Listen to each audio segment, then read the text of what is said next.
Good evening, Ms. Perrell. Do you copy? Yes, thank you very much. I have a quick question. I'm on my laptop. It has my son's name on the Zoom. I'm out in the waiting room for my laptop. Is it William York by chance? Yes, it's my son. Thank you very much. All right, well, I have a quick question. I'm on my laptop. It has my son's name on the Zoom. I'm out in the waiting room for my laptop. yep. Take care of that right now. William York by chance?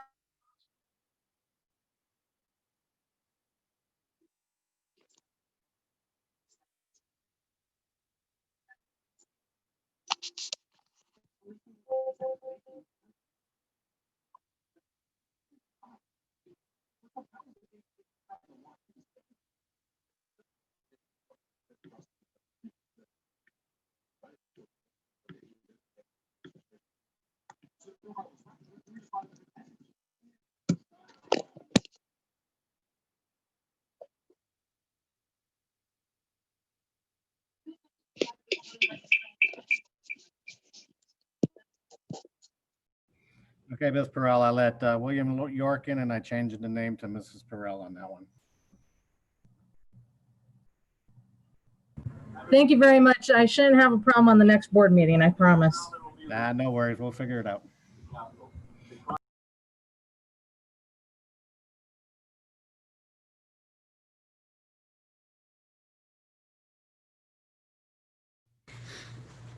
Good evening and welcome to the Antelope Valley Union High School District Special Board Meeting.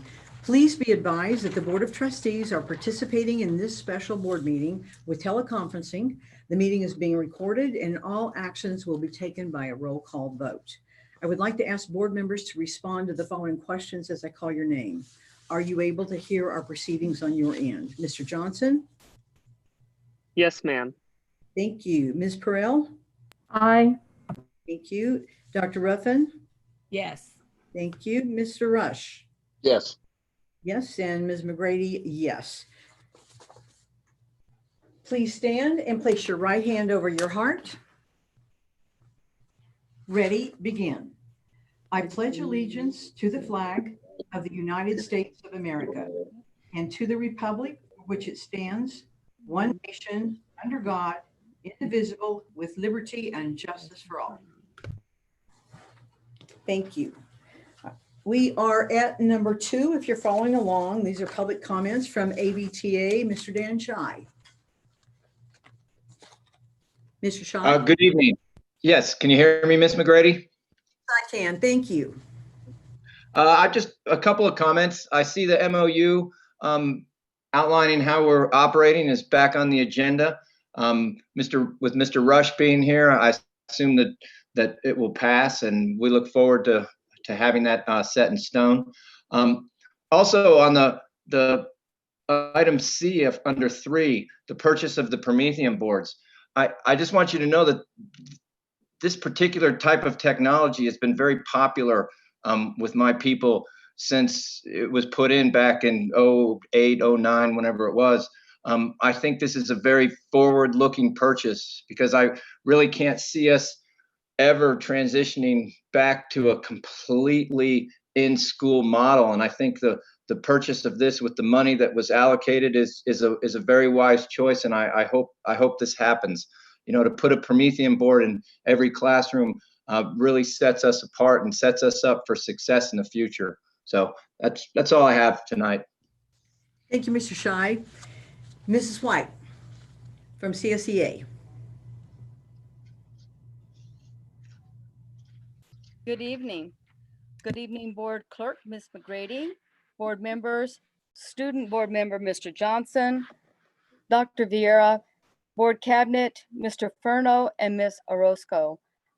First, let me thank our chapter vice president, Kyle Frazier, for his comments at the last board meetings in my absence, and for your consideration with our MOU for the COVID-19 and our contract with the district. Your approval recognized our efforts and hard work that our members also recognized.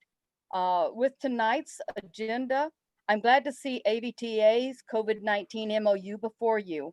And I hope you will also recognize their hard work to put protections for their members, their teachers during these uncertain times. This is very important for our district to recognize that we need these type of protections for them. I'm also very happy to see that the Double Up program with AVC is on tonight's agenda. You know, this is a very important program for our students and also for our staff.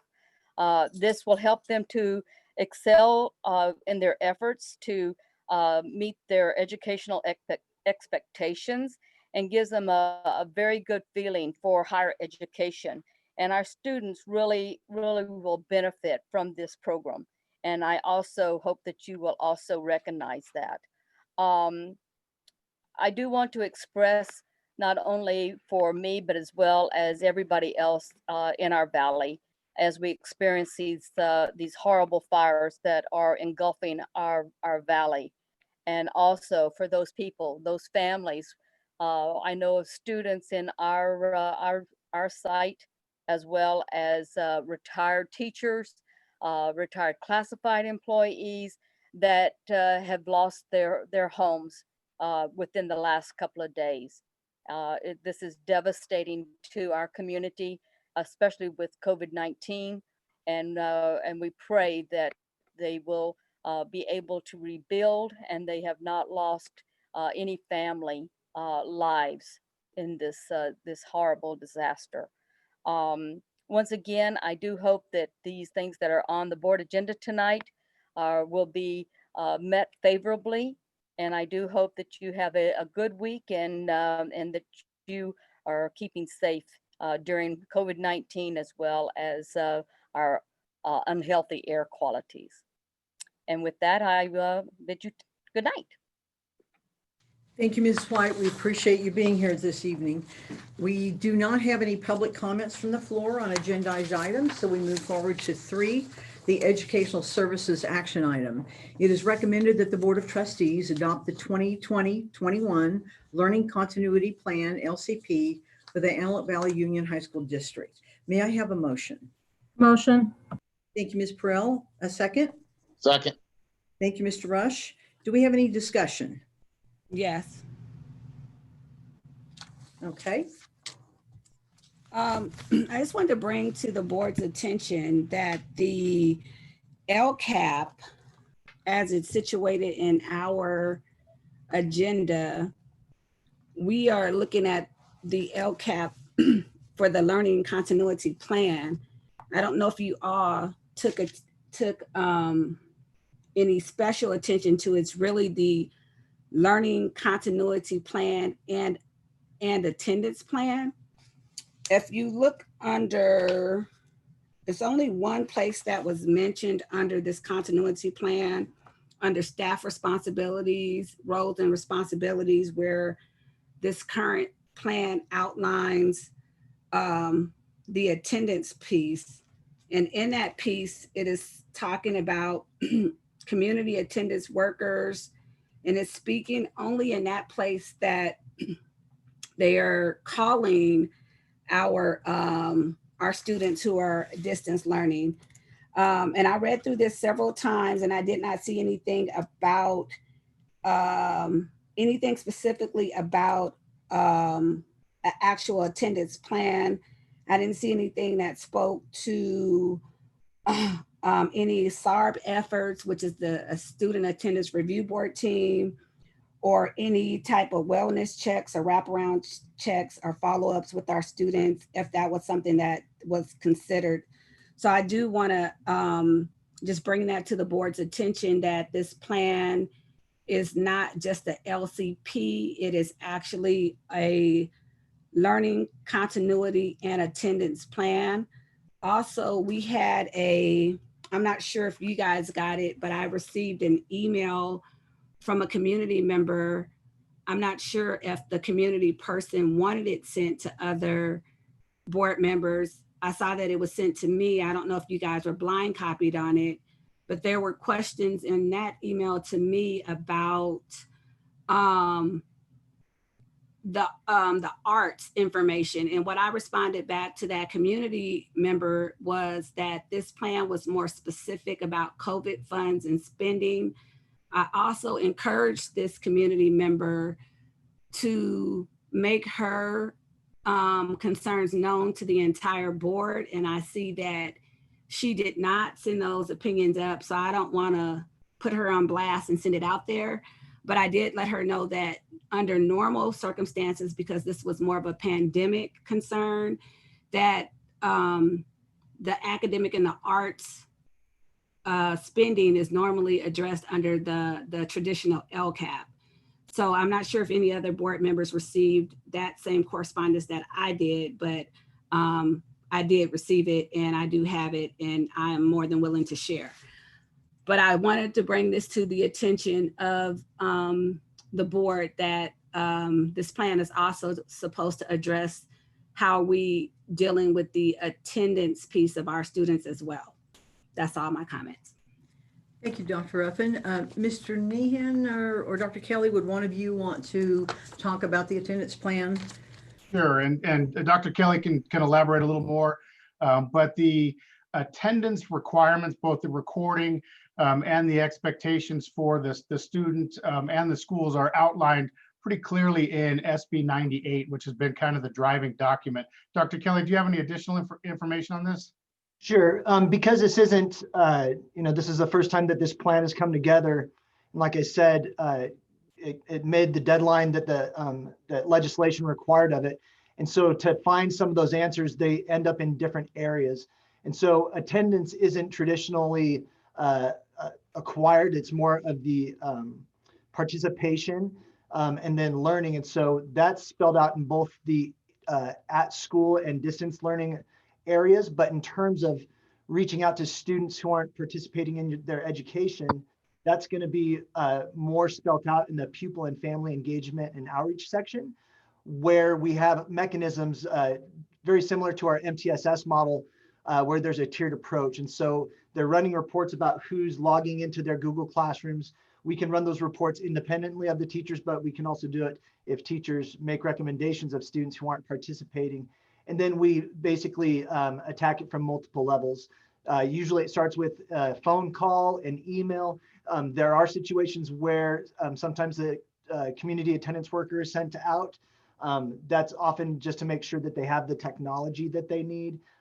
But really that whole part about participating and the steps that we take once we see that they're not is going to be on page 22 of the LCP under pupil and family engagement and outreach. Yeah, I'm looking for that because I read this several times and I didn't see it. So like I said, I tore this document up and I actually read it with two colleagues and we were looking for it and I have mine tabbed off quite well.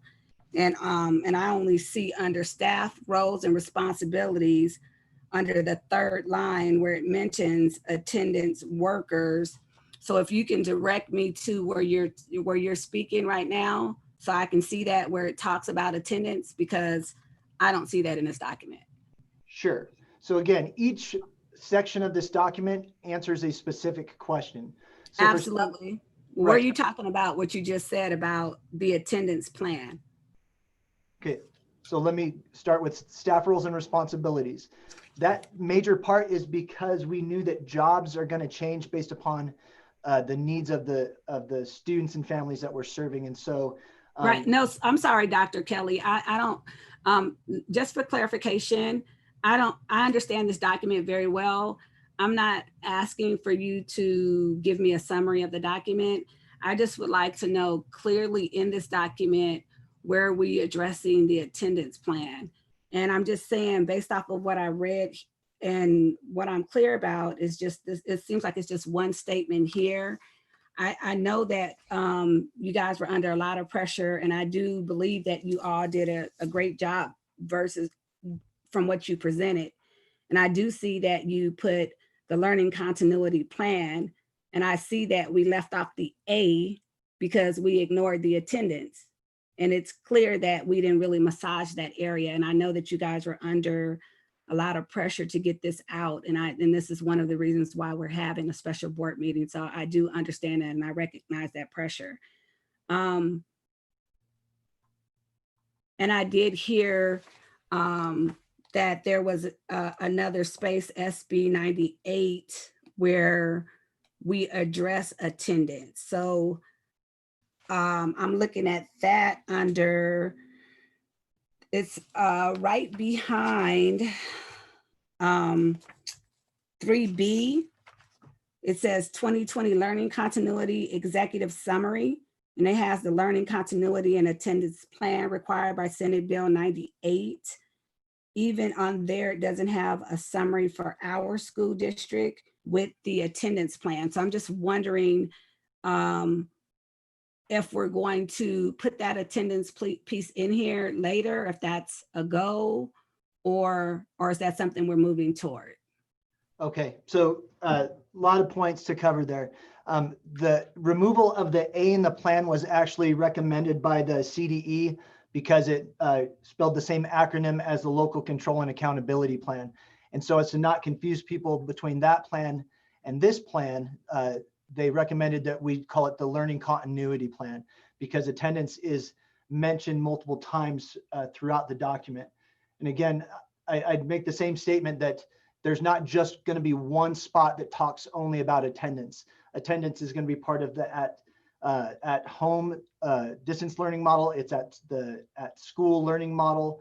It's based upon our tiered re-engagement strategies, as well as pupil learning loss. And so it's woven throughout there because it's more complicated than just a kid sitting in a classroom traditionally. I agree. I guess I'm more concerned about when I see school districts like San Diego Unified School District, who's losing a lot of students. When I see LA Unified, the second largest school district in the nation that has lost a lot of students. When I'm thinking about all of these districts around us who have lost a lot of students, and I'm wondering why, where are we with our students and our average daily attendance? And it's concerning me that I don't want our teachers or our school districts to ever be in a situation where we have to rift. And I'm wondering, where are we with our attendance? And I'm wondering, where are we with keeping our students engaged? And I'm wondering, where are we with our efforts with maintaining our kids and our students is from a more profound attendance perspective. So that's where I was looking at that from. I know that we had attendance issues before we went into COVID. So I'm wondering, what are we doing more from an attendance perspective? I know that I used to be a dropout prevention advisor. I know that we should be dealing with some more specific things when we're looking at student retention. So I didn't see any of those things mentioned about maintaining our students within the school district. So I was just looking at more of that kind of language. I didn't hear any language about our SARB, our student attendance review board teams, and how are we dealing with those students who naturally had issues with not, being engaged from school and from the beginning. So I just was looking for more of that kind of support for those type of students. Yeah. Dr. Ruffin, if I could, in the virtual world and in the at-home learning model, attendance looks very different than in a traditional school model. And we refer to it more as engagement and participation. If I could direct you to page 22 of the LCP, there's pupil and family engagement and outreach, and that may help identify what you're looking for more specifically. SART and SARB are not named at this point, but these are preventative strategies to make sure students stay engaged and are progressing and minimizing learning loss. Thank you. That does help. Thank you very much. Additionally, Dr. Ruffin, on page 9, under pupil participation and progress, that gives you a little bit more succinct definition of what participation and progress are, because that's basically the new attendance term, because we're not required to do ADA for this school year. Okay, great. Thank you very much. I was looking for that. Okay, great. Thanks. Sounds good. Thank you. Mr. Nehan, we were talking about the arts just earlier. Would you care to share with us some of the information that you gave me earlier tonight? Absolutely. I believe that the communication that may have been shared was more pervasive on the state level. We don't have arts specifically named in the LCP, but now more than ever, arts may be more important for our students to keep them engaged, to give them an emotional outlet to process some of the things they may be going through during this pandemic. The LCAP, which specifically names arts in multiple places, is still in effect. It essentially rolled over.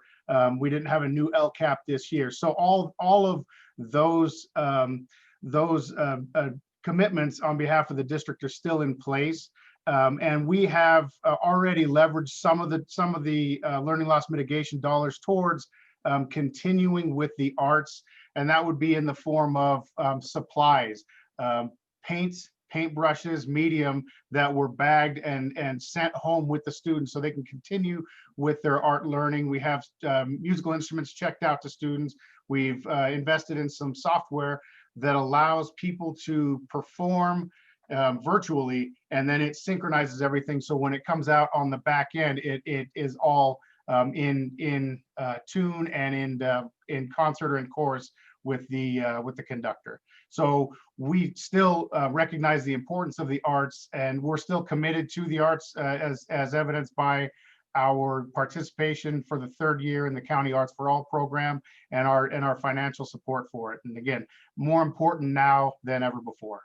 And, Nice. I will, Mr. Nehan. thank you, Mrs. McGrady. I will forward you that email, Mr. Nehan, so that you could please follow up with the community member as well, if you don't mind. I don't mind at all. Thank you. Thank you. And Mr. Nehan and Dr. Ruffin, on page 16 of the report, in the narrative of the third funding source down, the $1.7 million section, it breaks down some of those ancillary materials, including supplemental art supplies, as well as PE equipment. So things that go beyond just your traditional academic learning. Okay, great. You said 16, Dr. Kelly? Yeah, page 16, Okay. and it's the third paragraph down. Okay, third paragraph. Thank you so much, Dr. Kelly. Thank you. Thank you very much. Do we have any further questions or discussion? Hearing none. Mr. Johnson, how do you vote? Aye. Aye, thank you. Ms. Perrell? Aye. Aye, thank you. And Dr. Ruffin? Yes. Yes, thank you. Mr. Rush? Aye. Aye, and Ms. McGrady, yes. Okay, so it's 4-0, it passes, and Mr. Johnson voted yes. We're moving forward. We are doing the same thing for the academies of the Antelope Valley. It is recommended that the Board of Trustees adopt the 2020-21 Learning Continuity Plan, LCP, for the AAV. May I have a motion, please? Motion. Thank you, Mr. Rush. A second?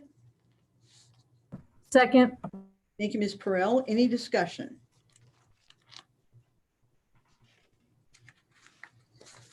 Hearing none. Mr. Johnson, how do you vote? Aye. Aye, thank you. Ms. Perrell? Aye. Aye. Dr. Ruffin? Yes. Yes. Mr. Rush? Aye. Aye, and Ms. McGrady, aye. So that passes 4-0, and Mr. Johnson voted aye. We are at C, district-wide classroom Promethean board purchases. It is recommended that the Board of Trustees approve the purchase and installation of Promethean boards for the Antelope Valley Union High School District classrooms through Advanced Classroom Technologies in the amount of not to exceed $5.5 million. May I have a motion? Motion. Thank you, Mr. Rush. A second? Second. Thank you, Ms. Perrell. And any discussion? Yes. Okay. Dr. Ruffin? So I've been in a few school districts, and this is a old sense of technology. Lot of peers that are teachers started off as a teacher. I love the innovation. We're using smart boards, but there's actually smart panels that are available as well.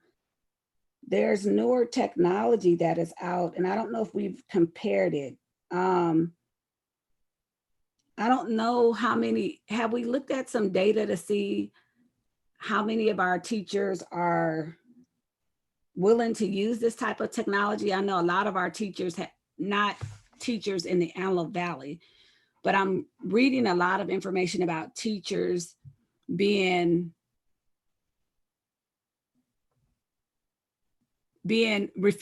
to shift up to the ways in which of using new technology. When you look at 1/3 of teachers being older than 55, they're refusing to shift up. It's a lot of money. I don't know if we've looked at projectors and the document readers as well. Do we have any feedback about that? Like about how many of our teachers are on board versus not being on board?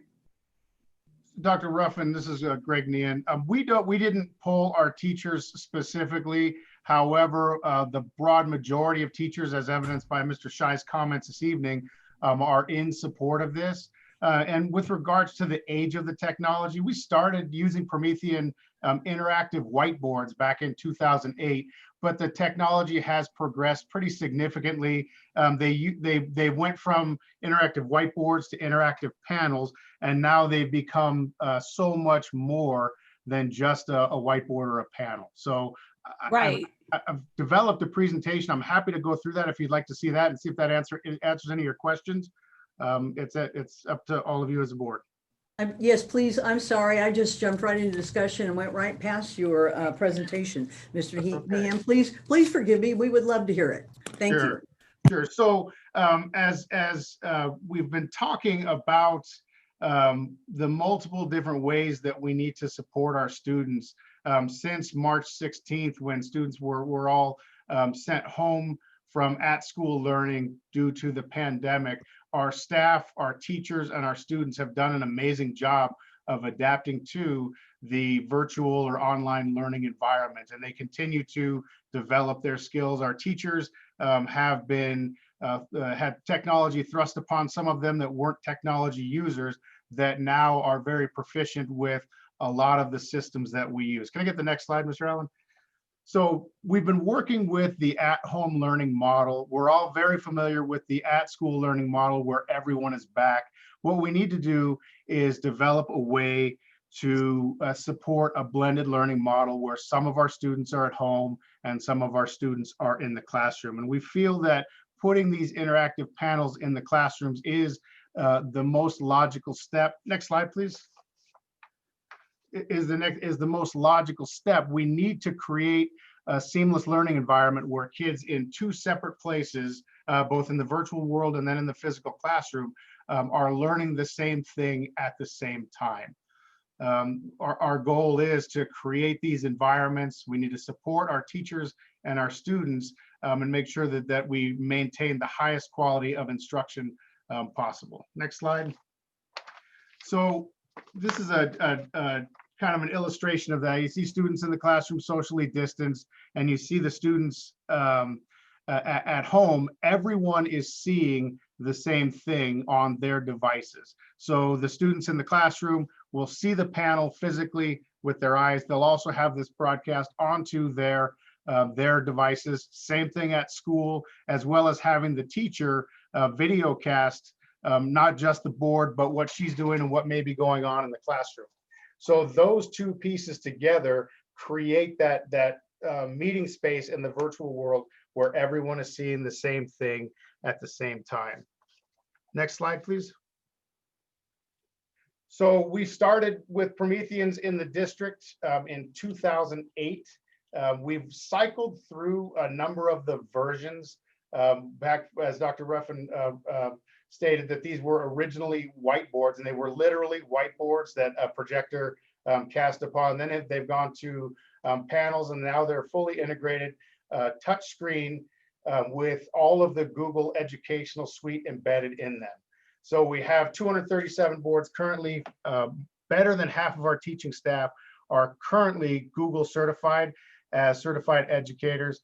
We have a strong teacher user group that's already in place on all of our campuses. And this is something that the board has supported in the past with our math support / AVID cohorts. And we've already started to support students in the blended model return with the $3.5+ million purchase of the Chromebooks. Next slide. The plan would be to install the Promethean active panels, and this is the 7th version of the Promethean boards. So this is the most up-to-date technology, and it would have all the supporting ancillary technology, cameras, microphone, audio systems for the classroom. Everyone's hearing the same thing at the same time. And we want to have this all in place by the start of the 2nd semester. We also, there is a learning curve. It's become much more user-friendly, but we'd want to start with professional development. Teachers can use the software on a computer. They don't have to be in front of a board, but we also have boards on our campuses that they can go to and practice. And we'd encourage our teachers to start practicing and learning from each other. And this user group philosophy is something we implemented long ago, and that is one of the best ways to kind of stretch the ability of the boards and to expand the collective user knowledge of our teachers. Next slide, please. So what we have on the agenda this evening is a not to exceed $5.5 million.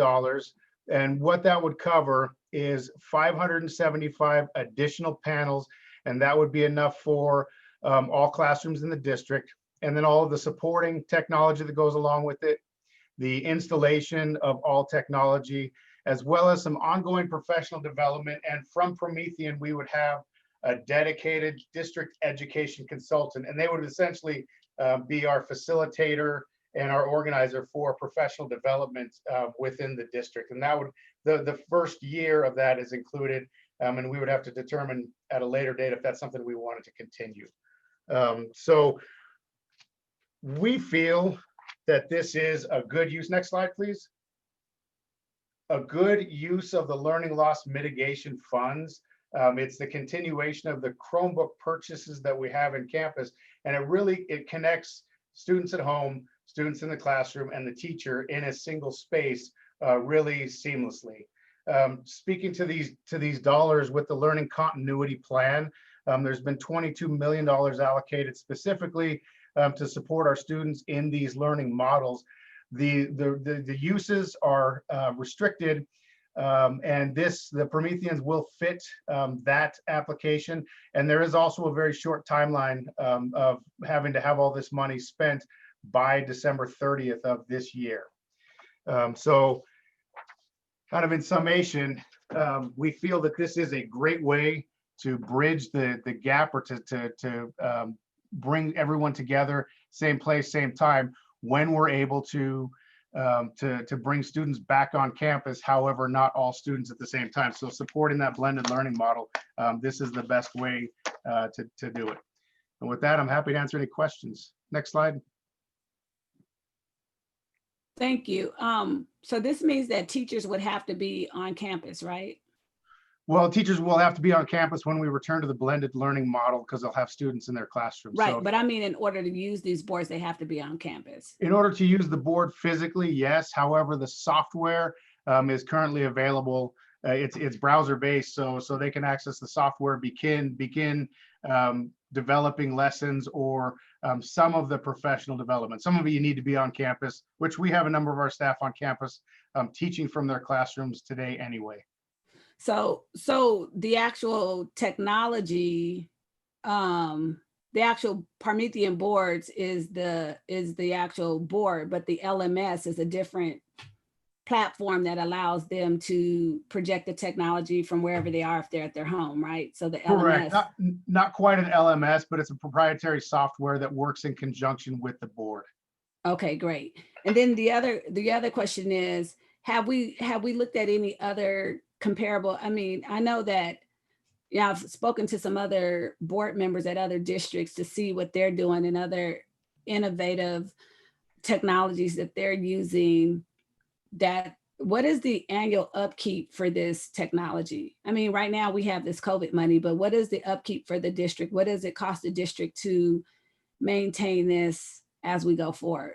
Once the boards are installed, they're good for about 5 to 6 years, just like any other technology. We still have some of the original 2008 whiteboards hanging in classrooms that are still being used. Those would of course be replaced. But once the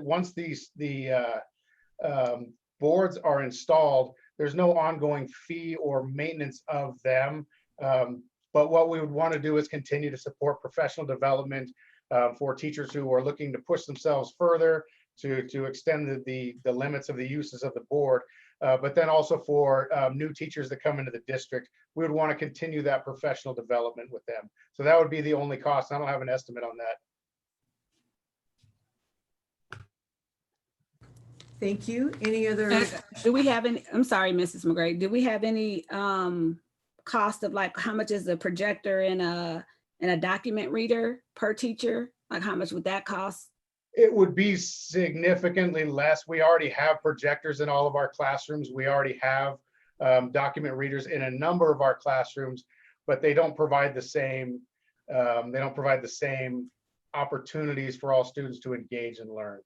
Okay. Any further questions or discussion? Hearing none, Mr. Johnson, how do you vote? Aye. Aye, thank you. Ms. Perrell? Aye. Aye. Dr. Ruffin? No. No. Mr. Rush? Aye. Aye, and Ms. McGrady, aye. So it passes with 3-1, and Mr. Johnson voted aye. Moving forward to D, Educational Services Annual Update. It is recommended that the Board of Trustees approve the annual update to Appendix A, which is a list of courses for the dual enrollment double up program with ABC. This was tabled at our last meeting. May I have a motion to get it on the floor? Motion. Okay, Ms. Second. Burrell, okay, and Mr. Rush is second. Thank you. Do we have any discussion?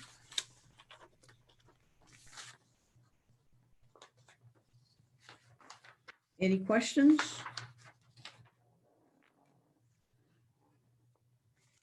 Hearing none, Mr. Johnson, how do you vote? Aye. Aye. Ms. Perrell? Aye. Aye. Dr. Ruffin? No. No. Mr. Rush? Aye. Aye. And Ms. McGrady, aye. So that passes with a 3-1, and Mr. Johnson voted aye. 3-1 voted aye. 3 voted aye, 1 voted no. Okay, moving forward to Personnel Services action items. This is, it is recommended that the Board of Trustees approve the MOU with AVTA as presented. May I have a motion? Motion. Ms. Perrell in a second, Mr. Rush. Thank you. And any discussion?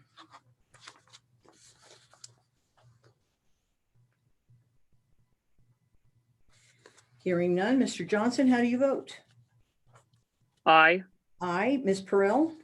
Aye. Aye. Dr. Ruffin? No. Mr. Rush? Aye. Aye. And Ms. McGrady, aye. So that passes 3 ayes, 1 no, and Mr. Johnson as an aye. Moving forward to 5, Business Services. It is recommended that the Board of Trustees approve the 2019-2020 unaudited actuals for transmittal to the Los Angeles County Office of Education. May I have a motion? Motion. Second. Thank you. Thank you. Ms. Perrell made the motion. Mr. Rush seconded it. Any discussion? Hearing none. Mr. Johnson, how do you vote? Aye. Aye. Ms. Perrell? Aye. Aye. Dr. Ruffin? No. No. Mr. Rush? Yes. Yes. And Ms. McGrady? Yes. So that passes with 3 yeses to 1 no, and Mr. Johnson voted yes. Okay, that's the business of the board. We are from the board and superintendent. Mr. Johnson, would you like to go first? I have nothing at this time, Miss McGrady. Thank you. Ms. Perrell? I don't have anything at this time, Mrs. McGrady. Thank you. Dr. Ruffin? Yes, ma'am. Thank you.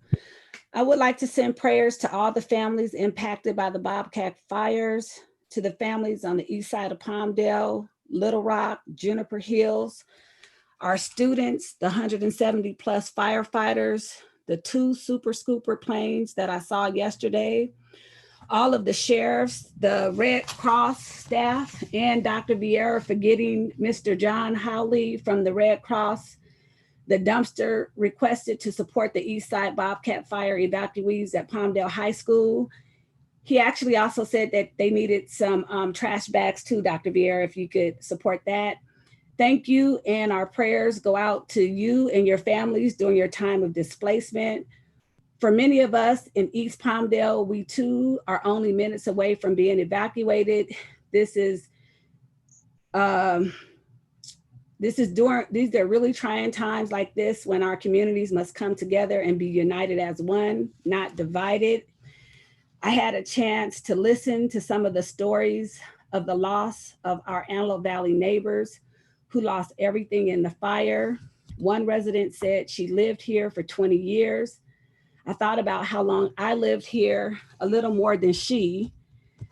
Then I thought about some of the divisive narratives in social media that has been shared with me, that has been spewed by negative-minded, exclusionary people of the AV, whose goal is to maintain this in-group versus out-group mentality, suggesting that myself and 2 other board members don't belong here. Not that it matters. I'm not sure that the thoughts come from sentiments that we don't fit into a clique. Still, the idea that individuals believe they get to decide who's in and out is oppressive. Then I thought about how we all bleed the same blood and how much more we are alike than we are different. And what would happen if we took that time to get to know one another? I thought about this idea of fear and control, and who are the people in these positions within our institutions that are making decisions for whom and why. And then I thought about the concept of the greater good versus the common good. If the mindset of the small-minded of the AV is to promote the common good, and this was the 1600s, my people would still be in slavery. And thank God we are not in the 1600s. We cannot make people grow in their humanity. However, we have a say who we elect to lead our schools, our cities, and our government. And we have a strong greater good. We are the Antelope Valley proud because the majority of our community is a reflection of the greater good. Please be safe, be well, go vote, be the change you wish to see, and God bless. Thank you, Dr. Ruffin. Mr. Rush? I have nothing. Thank you. Okay, thank you. Many teachers, classified staff, parents, and students have discussed with me that they want to go back to school. And please know that we will make every effort to get you back on campus as soon as we can do it safely. We know you want to be on campus and we want you there, but we want you all to be safe. Keep up the good work. We will get through this. We will see the other side. Someday, hopefully not too far in the future, we'll be discussing 2020, all of its consequences in our lives. They've not all been negative. Thank you for doing what has to be done. To all of our workers, thank you for stepping up to the plate and learning new ways to do your jobs. Thank you for being the professionals that you are. I'm proud to be working with you in the Antelope Valley Union High School District. For those of you whose homes are in jeopardy or you have lost your homes, our hearts go out to you. And we feel for all of you that are displaced right now. Just know that this is your family and our thoughts and prayers are with you. Thank you. Dr. Vieira? Again, I would echo thoughts and sentiments that were expressed by board members this evening with regards to, again, all thoughts and prayers out to all those that were impacted by the fires. Clearly remain in our thoughts and prayers, and we will get those trash bags to Palmdale High School. Okay, moving forward, it's recommended that the board adjourn the meeting. May I have a motion? Motion. Ms. Perrell, thank you. A second? Second. Thank you, Mr. Rush. Any discussion? How do you vote, Mr. Johnson? Aye. Aye. Ms. Perrell? Aye. Aye. Dr. Ruffin? Dr. Ruffin? Yes. Yes. Mr. Rush? Yes. Yes. And Ms. McGrady? Yes. So 4-0, yes, that passes. And Mr. Johnson voted yes. Good night. Goodbye. We will see you on Thursday, October 15th at our next meeting at 7 p.m. Thank you and stay safe. Bye.